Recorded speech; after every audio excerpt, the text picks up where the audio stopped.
Assalamualaikum warahmatullahi wabarakatuh. Kami dari kelompok 4 ingin mempresentasikan tentang strategi copywriting untuk meningkatkan brand awareness dan konvensi UMKM. Nah, di sini ada beberapa anggota kelompok kami. Yang pertama ada Novel Dewiawan, Rahmanina Solehati, Aisna Starlina, Pasro Dalang Effendi, dan saya sendiri Muhammad Rayhan. Di slide ini, saya akan membahas tentang profil UMKM dari produk yang kita pilih, yaitu Mentai by Widi. Nah, usaha ini bergerak di bidang home industry kuliner dengan fokus pada hidangan Jepang Indonesia, khususnya mentai rice dan dimsum mentai dengan berbagai varian rasa.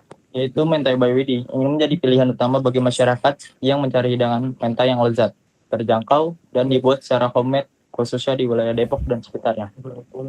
Lalu untuk misinya, usaha ini berkomitmen dengan menyajikan kualitas rasa terbaik dengan bahan-bahan pilihan, memberikan pengalaman pemesanan yang mudah dan personal bagi pelanggan, serta berkembang secara berkelanjutan dengan dukungan dari komunitas.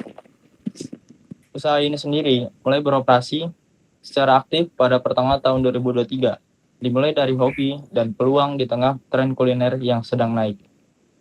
Jadi bisa dibilang Mentai by Widi ini bukan cuma soal jual makanan, tapi juga membawa konsep rasa, kualitas, dan kedekatan dengan pelanggan. Lalu selanjutnya ada target pasar.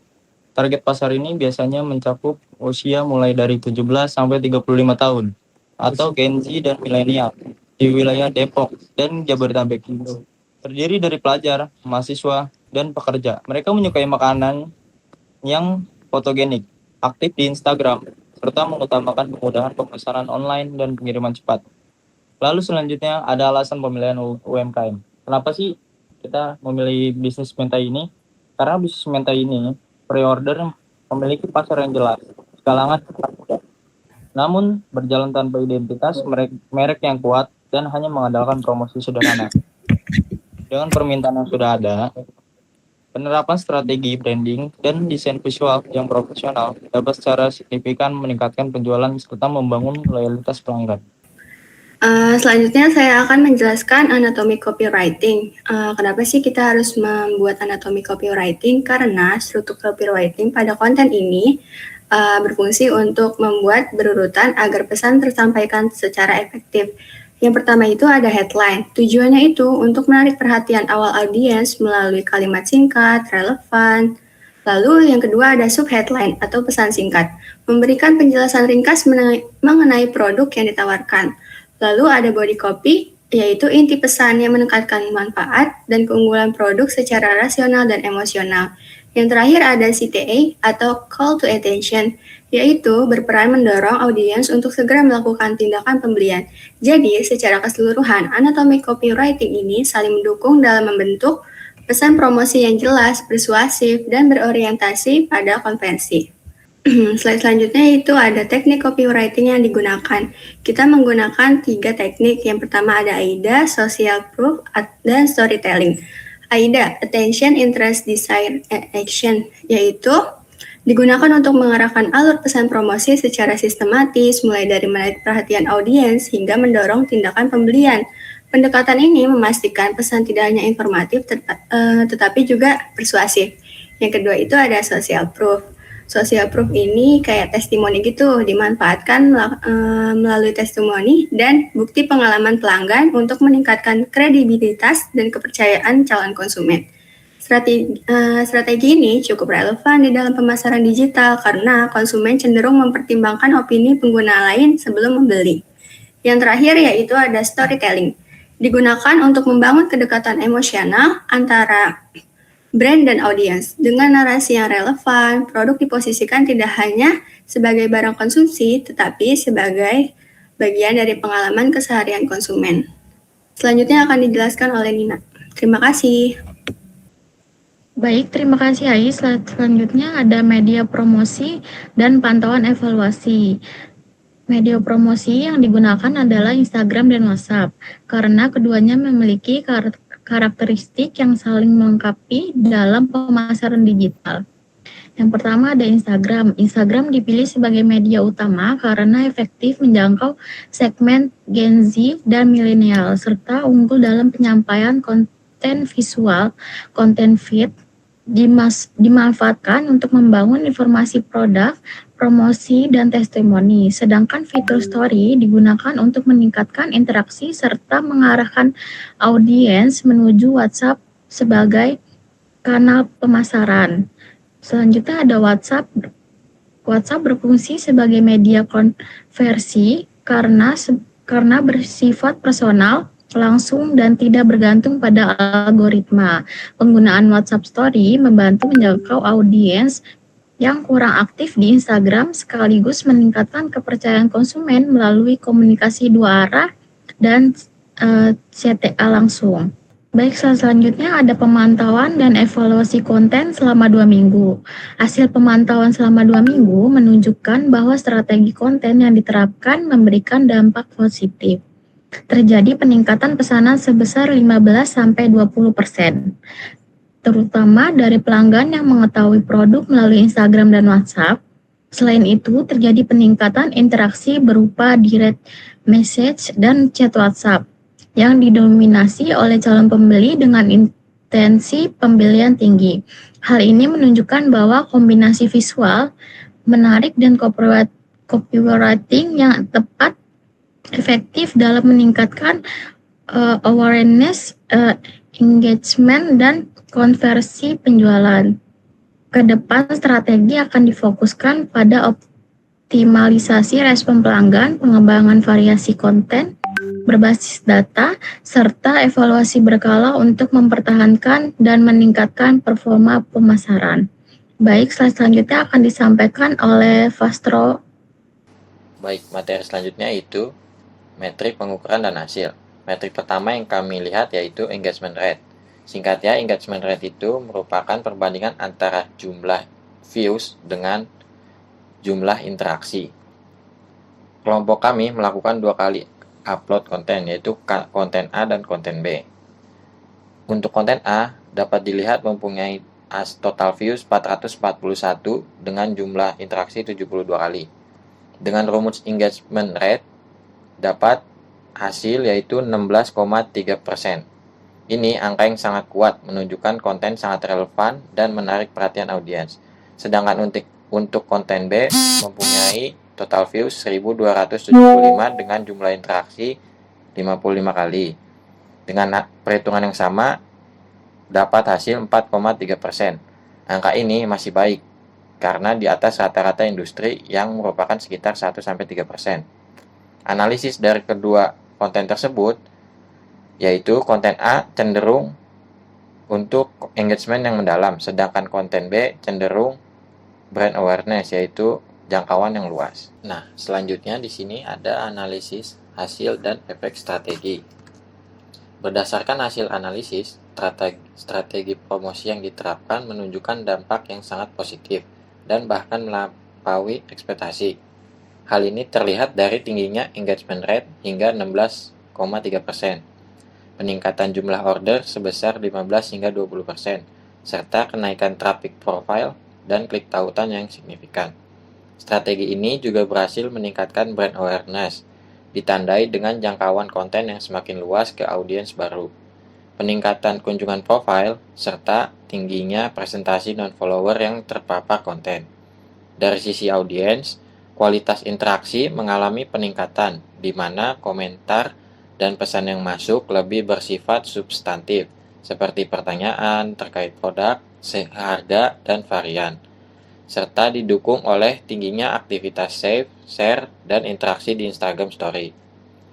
Secara keseluruhan, strategi ini tidak hanya meningkatkan visibilitas brand, tetapi juga berhasil menghasilkan lead yang berkualitas dan berdampak langsung pada peningkatan penjualan. Oke, untuk tahapan design thinking yang pertama adalah empathize. Itu adalah memahami. Kami memahami bahwa Mentai by Widi ini adalah usaha sampingan Widi yang dikelola di hari libur saja. Nah, untuk bisnis ini bermula dari postingan media sosial yang tanpa branding yang konsisten dan namun sudah mendapatkan responsif yang lumayan cukup positif ya. Dan juga kendala utamanya adalah kurangnya identitas dari WD-nya sendiri, identitas brand yang profesional dan sistem pemasaran yang belum teratur ya pastinya.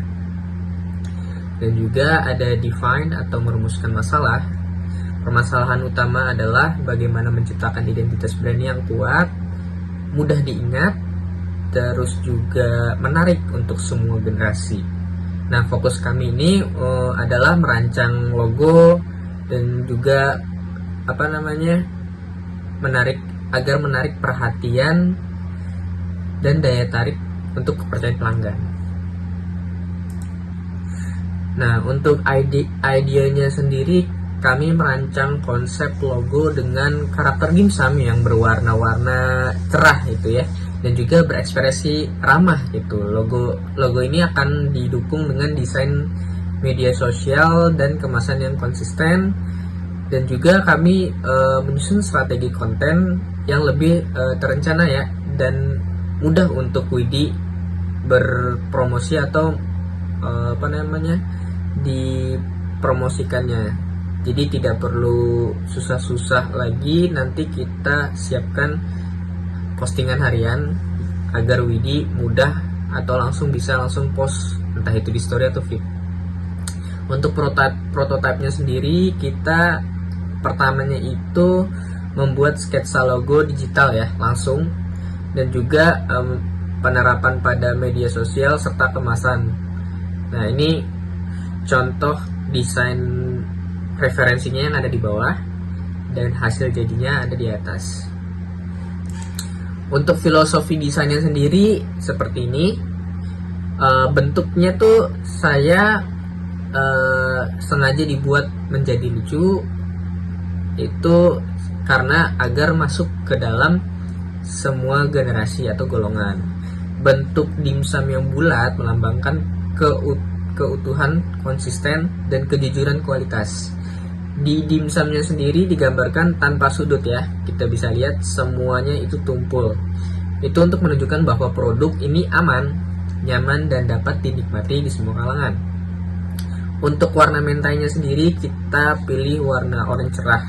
Itu karena itu mirip dengan saus mentainya ya, dan juga melambangkan gurih, semangat, kreatif, dan juga energi positif. Nah, orange ini juga dikenal sebagai warna yang menggugah selera makanan gitu. Jadi sehingga secara visual tuh memperkuat citra produk yang lezat dan juga menggoda. Nah, ini kita membuatnya tuh ekspresinya wajahnya lucu dan ramah. Nah, wajah sederhana ini juga mencerminkan keramahan, kehangatan, pelayanan, dan juga pengalaman menyenangkan saat mengkonsumsi produk tersebut. Nah, filosofi ini menegaskan bahwa brand tidak hanya menjual makanan saja, tetapi juga menghadirkan rasa nyaman dan juga kebahagiaan. Baik, di sini saya akan menjelaskan poster yang kelompok kami telah buat untuk UMKM yang kita teliti. Di sini ada 4 faktornya: konsep visual, warna, tipografi, dan filosofi desain. Intinya, poster ini dirancang sebagai konten keseharian dengan pendekatan soft selling, sehingga fokus utama diarahkan pada detail makanan tanpa ajakan promosi yang berlebihan. Desain visual dibuat sederhana dan rapi, dengan penggunaan warna hangat dan netral, agar tampilan makanan terlihat lebih menonjol dan menggugah selera.